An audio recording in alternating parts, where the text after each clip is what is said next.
Hi, my name's Don Sturm, and I'm queued up to learn.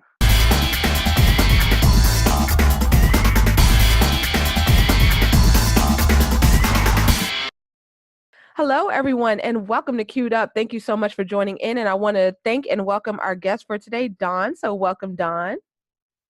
Nice to be here. All right, great, great. It's nice to have you. So, I just have three questions for you today. So, the first question is,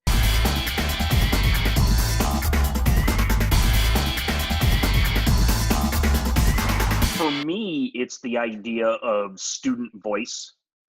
That's been something that when I started teaching, I don't know that I gave students a lot of voice. I mean, they participated, but they didn't really get to talk about how it impacted them. And there are just so many things out there now, from Seesaw to obviously Flipgrid, and I mean, it Buncee, that allow students to be able to create, and that creation it revolves around their voice and being able to share the impact that their learning is having on them.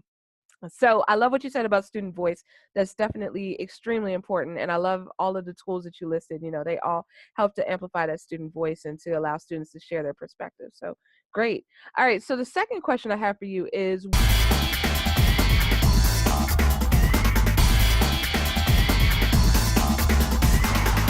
On my bucket list would be just being able to take the time to really look at the new things that are there. And that is my job. And so it's not even a bucket list as much as it is my job is to look at things, spend the time with them, to be able to say to teachers, I think this is worthwhile using, or, you know what, it's okay, but you're really going to have to do some work to use it at the different grade levels. So, I mean, in terms of, I would love the VR kind of thing. That's not something I've done much with, and so I would love the virtual reality, the augmented reality. But it's also one of those things that is a little bit cost prohibitive. Right now for some districts. totally understood. All right.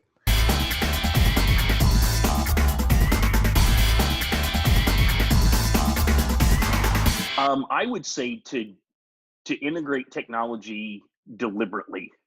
Don't just, and I know there's some debate about if, and in fact, one of even the ditch summits, it was if you can integrate technology, you're not sure how to do it, just go ahead and do it because it's better than not doing it. I don't completely disagree with that, but I think our society wants kids to, they're concerned about screen time. They're concerned about how they're actually spending their time. And if we're just giving them digital worksheets, we're an iPad district. If we just give them digital worksheets on an iPad to work on a notability, we're not really being very deliberate. We're not thinking about the impact that technology has on them. So that would be my advice, is just really try to become comfortable with the tech on your terms, but then to really think about how does that make your classroom different and better than it was before. Definitely using integrating technology with purpose. So I love it. So thank you so much, Don, for joining us. And thank you to everybody who's watching.